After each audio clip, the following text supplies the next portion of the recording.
அன்பிற்கினிய மாணவர்களே, பெற்றோர்களே, நண்பர்களே, இன்னைக்கு ஒரு மிகச்சிறந்த கல்வியை பற்றி பார்க்க இருக்கின்றோம்.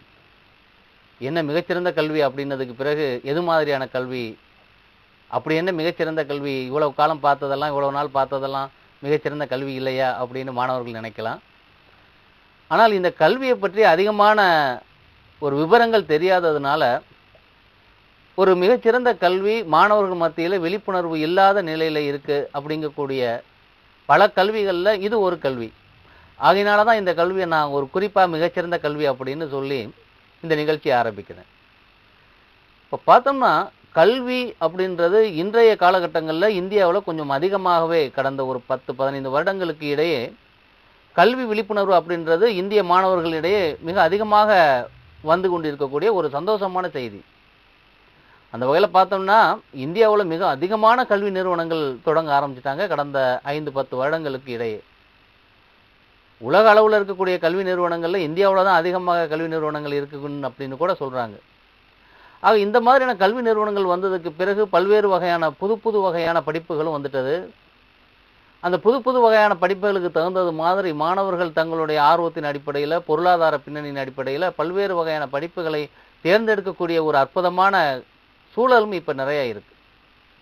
அப்போ பெரும்பாலான படிப்புகள் அப்படின்னு நம்ம பார்க்கும் பொழுது பெரும்பாலான படிப்புகளில் சில வகையான படிப்புகளை பற்றி மாணவர்களுக்கு அதிகமான விழிப்புணர்வு இல்லாததுனால அந்த மாதிரியான படிப்புகளுக்கு போவதற்கான சாத்தியக்கூறுகள் ரொம்ப குறைவாக இருக்குன்னு கூட சொல்லலாம். அந்த வகையில் இன்றைக்கி நம்ம பார்க்கக்கூடிய இந்த கல்வி ஒரு நல்ல வாய்ப்பு இருக்கக்கூடிய கல்வியாக இருந்தாலும் கூட இந்த கல்வி பெரும்பாலும் இந்திய அளவில் வடநாட்டு மாணவர்கள் தான் அதிகமாக இந்த துறையில் விழிப்புணர்வோடு இந்த துறையில் இருக்கக்கூடிய அதிகமான வாய்ப்புகளை பயன்படுத்தி கொண்டு அதிகமாக இந்த துறையில் சாதித்து கொண்டு அல்லது நுழைந்து கொண்டு இருக்கக்கூடிய நிலை இருக்குது. இது எந்த மாதிரியான படிப்பு அப்படின்னு பார்த்தோம்னா மெரைன் இன்ஜினியரிங் அப்படின்னு சொல்லக்கூடிய ஒரு படிப்பு. மெரைன் இன்ஜினியரிங் அப்படின்னு சொல்லக்கூடிய படிப்பில் நீங்கள் ஒரு சாதாரண படிப்பாக தான் இருக்குது, மெரைன் இன்ஜினியரிங் படிக்கலாம் அப்படின்னு பெரும்பாலான மாணவர்கள் இந்த படிப்பை பற்றி ஒரு குறுகிய விவரங்கள், குறைந்த விவரங்களோடு இருக்கக்கூடிய நிலையில் இன்றைக்கி இந்த படிப்பு சம்பந்தமாக எந்த மாதிரியான பல நிலைகள் இருக்குது, யாரெல்லாம் இந்த படிப்பு படிக்கலாம், எந்த மாதிரியான வாய்ப்புகள் இருக்குது அப்படின்னு நம்ம இன்றைக்கி இந்த நிகழ்ச்சியில் பார்க்கலாம்.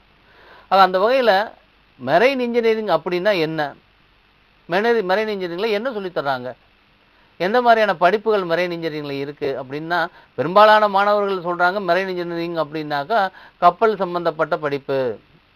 அதுக்கு மேலே அதிகமான விவரங்கள் மாணவர்களுக்கு பெரும்பாலும் தெரியறதில்ல. இது கப்பல் சம்பந்தப்பட்ட படிப்பாக இருந்தாலும் கூட இந்த படிப்பில் என்ன சொல்லித்தராங்க அப்படின்னாக்கா கப்பலினுடைய கட்டுமானம், கப்பலை எப்படி வடிவமைக்கிறது, அது மாதிரியான பயிற்சிகளும் படிப்புகளும், கப்பலை எப்படி இயக்குறது, எந்த மாதிரி கப்பலை இயக்கலாம், அதுக்கு பிறகு கப்பலை பராமரிக்கிறது, இந்த 3 முக்கியமான நிலைகளை அது சார்ந்த குறிப்புகளை சொல்லித்தரக்கூடிய படிப்பு இந்த மெரைன் இன்ஜினியரிங் படிப்பு அப்படின்னு சொல்கிறோம். சமீபத்தில் 12ஆம் வகுப்பு முடிச்சுட்டு ஒரு மாணவர் என்கிட்ட வந்து கேட்டார், சார் அடுத்து நான் படிக்கலான்னு இருக்கேன், எந்த மாதிரியான படிப்பை படிக்கலாம், ஆனால் இன்ஜினியரிங் சார்ந்த படிப்பை படிக்கணும்னு ஆசைப்பட்றேன், ஆனால் இன்ஜினியரிங்லேயும் பொதுவாக எல்லோரும் படிக்கக்கூடிய படிப்பு அப்படின்னு இல்லாமல் ஏதாவது ஒரு புதிய சாகசமான ஒரு படிப்பை படிக்கணும் அப்படிங்கிற மாதிரி கேட்டார். அப்போ எனக்கு ரொம்ப ஆச்சரியமாக இருந்தது. அதாவது இன்ஜினியரிங் அப்படின்னாலே ஒரு குறிப்பிட்ட வகையான படிப்புகளை நோக்கி போகக்கூடிய இந்த காலகட்டத்தில் இந்த மாணவர் இப்படி கேட்குறாரு அப்படின்னு சொல்லிட்டு நான் சொன்னேன், நீங்கள் மெரைன் இன்ஜினியரிங் படிக்கலாமே தம்பி அப்படின்னு சொல்லணும். உடனே அந்த மாணவர், சார் மெரைன் இன்ஜினியரிங் அப்படின்னா அது போருக்கெலாம் போகணுமாமே, அதுக்கு கப்பல் கேப்டனாக இருந்தால் போருக்கு போகக்கூடிய படிப்பாக இருக்குமோ அப்படிங்கிறது மாதிரி உடனே அந்த மாணவர் என்னிட சொன்னார். அப்போ எனக்கு ரொம்ப ஆச்சரியமாக இருந்தது. அதாவது 12ஆம் வகுப்பு முடிச்சுட்டு ஒரு இன்ஜினியரிங் போகக்கூடிய மாணவர் மெரைன் இன்ஜினியரிங் படிப்பு முடித்தவங்க போருக்கு போகணும் அப்படிங்கக்கூடிய ஒரு தெளிவில்லாத விவரங்களோட மாணவர் இருக்காரா அப்படின்னு எனக்கு அந்த டயத்தில் ரொம்ப ஆச்சரியமாக இருந்தது. இதே மாதிரி தான் இன்னொரு மாணவர்கிட்ட நர்சிங் படிங்களேன் அப்படின்னு சொல்லும்பொழுது அந்த மாணவர் உடனே சொன்னார், நர்சிங் அப்படின்னு சொல்கிறது கேர்ள்ஸ் படிக்கக்கூடிய படிப்பில் சார் அப்படின்னு கேட்டாங்க. ஆனால் உண்மையிலே இப்போ இந்தியாவில் இருக்கக்கூடிய இப்போ நிலை பார்த்தோம்னாக்கா ஒரு உமன் நர்ஸ் அப்படிங்கிறத காட்டிலும் மேல் நர்ஸ் ஸ்டாஃபுக்கு தான் அதிகமான வாண்டட் இருக்குது, அதிகமான வரவேற்பு இருக்குது. ஆனால் மாணவர்கள் என்ன நினைக்கிறாங்க, நர்சிங் படிப்பு அப்படின்னாக்க மாணவர்கள் இல்லை, பெற்றோரும் கூட நர்சிங் படிப்பு அப்படிங்கிறது மாணவியர்களுக்கான படிப்பு, இது பெண்களுக்கான படிப்பு அப்படிங்கக்கூடிய ஒரு புரிதல் இல்லாத நிலை தான் பெரும்பாலான மாணவர்கள், குறிப்பாக கிராமப்புறங்களில் இருக்கக்கூடிய மாணவர்களுக்கு இருக்குது. ஆக அந்த வகையில் ஒரு மெரைன் இன்ஜினியரிங் அப்படின்னு சொன்னால், மெரைன் இன்ஜினியரிங் முடிச்சுட்டு ஒரு கப்பலினுடைய ஒரு ஒரு ஒரு கேப்டனாக வரக்கூடிய அந்தஸ்துக்கு உள்ள ஒரு படிப்பு. அந்த படிப்பு முடித்தா இந்த மாணவர்கள் என்ன நினச்சிருக்காங்கன்னா, போருக்கு போகக்கூடிய சூழல் வருமோ அந்த மாதிரியான ஒரு குறைந்த புரிதலோடு இருக்கிறதுனால அந்த மாணவர்கள் சொன்னால் இது போர் சம்பந்தப்பட்ட பயிற்சி கிடையாது, அதுக்குன்னு தனி டிவிஷன் இருக்குது, அது மிலிட்ரி சார்ந்த படிப்பு. இது அப்படி இந்த படிப்பு மெரைன் இன்ஜினியரிங் படிப்புன்னு சொல்கிறது கப்பல் கட்டுமானம் சம்பந்தப்பட்ட படிப்பு, கப்பலை இயக்கக்கூடிய கப்பல் கேப்டன் அந்த மாதிரியான third rank captain, second rank captain இருக்காங்க பார்த்தீங்களா, அந்த மாதிரியான படிப்பு. இது தவிர கப்பல் இன்ஜின் பராமரிப்பு சார்ந்த படிப்பு, இதுக்கும் போருக்கும் சம்மந்தம் இல்லை அப்படின்னு அந்த மாணவர்கிட்ட விலைக்கு சொல்கிறதுக்குள்ள ரொம்ப நேரம் ஆயிட்டது. ஆக அந்த வகையில் இந்த படிப்பு பார்த்தோம்னா, இந்த மாதிரியான படிப்புகள் எப்படிப்பட்ட வாய்ப்புகளை தர இருக்கு, எந்த மாதிரியான நிலைகளில் இந்த படிப்பை படிக்கலாம், இந்த படிப்பு யாரெல்லாம் படிக்கலாம் அப்படின்னு பார்த்தோம்னா, பொதுவாக ஒரு அகாடமிக் குவாலிஃபிகேஷனை தவிர்த்துட்டு யாரெல்லாம் புதுமைகளை விரும்பக்கூடிய மாணவர்களாக இருக்காங்களோ, யாரெல்லாம் புதிய சூழல்களை சந்திக்கக்கூடிய மாணவர்களாக இருக்காங்களோ, துணிச்சலான மனநிலை இருக்கக்கூடிய மாணவர்கள், ஒரு பதட்டமான சூழலில் களங்கம் இல்லாத மனநிலையில் இருக்கக்கூடிய மாணவர்கள் இந்த படிப்புக்கு முதல்ல ஒரு பிசிக்கலாக தகுதி பெற்ற மாணவர்களாக இருக்கிறாங்க. ஆக பொதுவாக இந்த படிப்பு அப்படின்னாக்கா சாகச எண்ணம் இருக்கக்கூடிய மாணவர்களுக்கு, ஒரு புதுமையை விரும்பக்கூடிய மாணவர்களுக்கு கண்டிப்பாக நிச்சயமாக ஒரு சிறந்த இடத்தை கொடுக்கும், சிறந்த ஒரு ஒளியை கொடுக்கும் அப்படிங்கிறதுல மாற்று கருத்து இருக்க முடியாது அப்படின்னு தான் நினைக்கிறோம். சரி, இந்த படிப்பில் எந்த மாதிரியான நிலைகள் இருக்குது அப்படின்னு பார்த்தோம்னாக்கா, இந்த படிப்பை பொறுத்தவரை எல்லாருமே படிக்கிறதுக்கான வாய்ப்புகள் இருக்குது. எப்படி எல்லாருமே படிக்கிறது? நான் சொன்ன கப்பல் துறை சார்ந்த படிப்பு, கடல் சார்ந்த படிப்பு.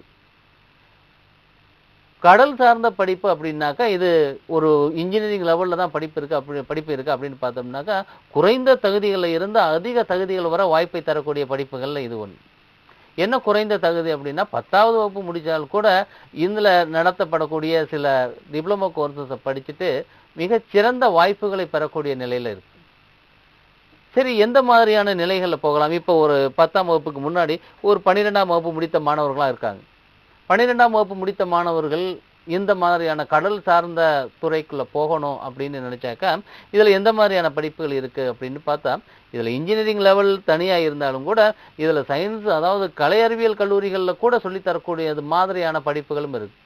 பட்டப்படிப்புகளாக பிஎஸ்சி, அதாவது தொழிற்கல்விகளாக பிஇ அந்த மாதிரியான படிப்பு. இன்னும் பார்த்தோம்னா மேலாண்மை படிப்பு, எம்பிஏ அப்படின்னு சொல்கிறோம் பார்த்தீங்களா, அந்த மாதிரியான மேலாண்மை படிப்புகள் கூட இதில் பல நிலைகளில் இருக்கிறதுனால இந்த துறைக்குள்ளே போகணும்னு ஆர்வம் இருக்கக்கூடிய மாணவர்களாக இருந்தால் அவங்க 10ஆம் வகுப்பு முடிச்சிருந்தா கூட போகும், அதற்கு தகுதியான சில படிப்புகள் இருக்குது. அதே மாதிரி 12ஆம் வகுப்பு முடித்துட்டு பட்டப்படிப்புகள் 3 ஆண்டு பட்டப்படிப்புகளோட முடிக்கக்கூடிய மாணவர்களாக இருந்தாலும், இல்லைன்னா 4 ஆண்டு தொழிற்கல்வி என்று சொல்லக்கூடிய இன்ஜினியரிங் படிக்கக்கூடிய மாணவர்களாக இருந்தாலும் எல்லா நிலையிலும் இதில் படிப்பு இருக்கிறது இந்த படிப்பினுடைய ஒரு மிகப்பெரிய ஒரு சந்தோஷமான ஒரு செய்தி. இப்போ பார்த்தோம்னா இந்த படிப்பில் எந்த மாதிரியான நிலைகள் இருக்குது? இப்போ பட்டப்படிப்புன்னு எடுத்துட்டோம்னாக்கா, பட்டப்படிப்பு இதில் பிஎஸ்சி நாட்டிக்கல் சயின்ஸ் அப்படிங்கக்கூடிய ஒரு படிப்பு இருக்குது. இப்போ இது தவிர பிஎஸ்சி நாட்டிக்கல் சயின்ஸ் அந்த மாதிரியான படிப்புகள் தவிர BTech naval architecture and ship building அப்படின்னு ஒரு கோர்ஸ். இது பிடெக் +2 முடித்ததுக்கு பிறகு 4 வருட பிடெக் கோர்ஸாக போகலாம். பிஇ மெரைன் இன்ஜினியரிங் அப்படின்னு கூடிய ஒரு படிப்பு, அல்லது பிடெக் மெரைன் இன்ஜினியரிங். பிஇக்கும் இந்த மெரைன் இன்ஜினியரிங் இருக்குது, பிடெக்லையும் மெரைன் இன்ஜினியரிங் இருக்குது, பிஎஸ்சிலையும் வேறு பேரோட நாட்டிக்கல் சயின்ஸ் அப்படின்னு சொல்லக்கூடிய ஒரு பேரோட இதில் இருக்குது. இதோட இன்னொன்று ஹையர் நேஷனல் டிப்ளமா அப்படின்னு சொல்லக்கூடிய ஒரு படிப்பும் இங்கே இருக்குது. இது HND அப்படின்னு சொல்லுவாங்க, ஹையர் நேஷனல் டிப்ளமா அப்படின்னு சொல்கிறது. இப்போ சில நேரங்களில் சில மாணவர்கள் என்ன பண்ணுறாங்கன்னாக்கா, 10ஆம் வகுப்பு முடித்ததுக்கு பிறகு பாலிடெக்னிக் போய் ஜாயின் பண்ணுறாங்க. இப்போ பாலிடெக்னிக் ஜாயின் பண்ணதுக்கு பிறகு ஒரு 3 வருட பாலிடெக்னிக்கில் படிக்கிறாங்க. அப்படி இல்லைன்னாக்கா 12ஆம் வகுப்பு முடித்ததுக்கு பிறகு லேட்ரல் என்ட்ரி மூலமாக 2 வருட கோர்ஸ் பாலிடெக்னிக் கோர்சஸ் படிக்கிறாங்க. இப்போ இந்த படிப்பு முடித்த பாலிடெக்னிக்கில் முடித்த மாணவர்களும் இந்த மாதிரியான நிலைக்கு போகலான்னாக்கா போகிறதுக்கு வாய்ப்பு இருக்குது. ஆனால் எல்லா கோர்ஸும் படித்த மாணவர்களும் இதுக்குள்ளே போகிறதுக்கு வாய்ப்புகள் கம்மியாக இருந்தாலும், யாரெல்லாம் இதில் அதாவது டிப்ளமோ முடிச்சவங்க யாரெல்லாம் இந்த மாதிரியான marine science marine marine engineering சம்மந்தப்பட்ட படிப்புக்குள்ளே போகலாம் அப்படின்னு பார்த்தோம்னா, டிப்ளமோ படித்தவங்களை பொறுத்தவரை டிப்ளமோ இன் மெக்கானிக்கல் இன்ஜினியரிங் இருக்காங்க பார்த்தீங்களா, முடிச்சிருக்காங்கல்ல, அவங்க இந்த மெரைன் இன்ஜினியரிங் மெரைன் சயின்ஸ் கோர்ஸுக்குள்ளே போகலாம். அதே மாதிரி நேவல் ஆர்கிடெக்சர் டிப்ளமோ கோர்ஸ் படித்தவங்க இருப்பாங்க, 2 வருஷம் டிப்ளமோ கோர்ஸ் நேவல் ஆர்கிடெக்சர் படித்தவங்க இந்த கோர்ஸுக்குள்ளே போகலாம். இது முடித்ததுக்கு பிறகு மெரைன் இன்ஜினியரிங் 2 வருஷம் கோர்ஸ் இது படிக்குது. அதே மாதிரி எலக்ட்ரானிக் படிச்சிருந்தாலும் சரி, அல்லது ட்ரிபிள் இ அப்படின்னு சொல்லக்கூடிய எலக்ட்ரானிக் இன்ஜினியரிங் அப்படின்னு சொல்கிறோம் பார்த்தீங்கன்னா, அந்த மாதிரியான ட்ரிபிள் இ படித்த மாணவர்களாக இருந்தாலும் சரி, இந்த டிப்ளமோ படித்த மாணவர்கள் அடுத்து இந்த மாதிரியான மெரைன் இன்ஜினியரிங் கோர்சஸ் போகிறதுக்கு வாய்ப்பு இருக்குது. இது 2 வருஷ கோர்ஸ் தான். இந்த டிப்ளமோ முடித்தவங்க மெரைன் இன்ஜினியரிங் 2 வருஷ கோர்சஸ் போகிறதுக்கான வாய்ப்புகள் அதிகமாக இருக்குது. ஆக மாணவர்கள், தென்னிந்தியாவில் இருக்கக்கூடிய மாணவர்களும் இது மாதிரியான புதிய படிப்புகளுக்குள்ள அந்த புதிய படிப்புகளை தேர்ந்தெடுத்து படித்தால் நிச்சயமாக வருவதற்கு வாய்ப்பு இருக்குது, நல்ல நிலைக்கு வருவதற்கு வாய்ப்பு இருக்குது. சரி, எங்கே படிக்கலாம், எங்கெங்கெல்லாம் இந்த இன்ஸ்டிடியூஷன் இருக்குது அப்படின்னா, தமிழ்நாட்டில் அதிகமாக இருக்குது. தமிழ்நாட்டில் பல இடங்களில் இருக்குது. அது தவிர கல்கத்தா, மும்பை,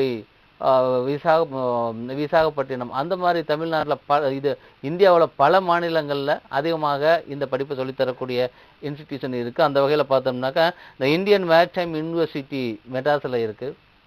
நான் சொன்ன எல்லா கோர்சஸும் இந்த பர்டிகுலர் யூனிவர்சிட்டியில் இருக்குது. அதே மாதிரி இன்டர்நேஷனல் மேரிடைம் அகாடமி அப்படிங்கக்கூடியது இது சார்ந்த பிரத்யேக கல்வியை சொல்லித்தரக்கூடிய ஒரு கல்வி நிறுவனம். இதுவும் நம்ம சென்னையில் தான் இருக்குது. அதே மாதிரி வேர்ல்ஸ் யூனிவர்சிட்டியில் இது தனியாக இந்த ஒரு ஸ்கூல்ஸே இருக்குது. இந்த பர்டிகுலர் பிரத்யேகமாக இந்த படிப்பை சொல்லித் தருவதற்கான வாய்ப்புகள் இருக்குது. அடுத்து Sairam group of nautical science சென்னையில் இருக்குது.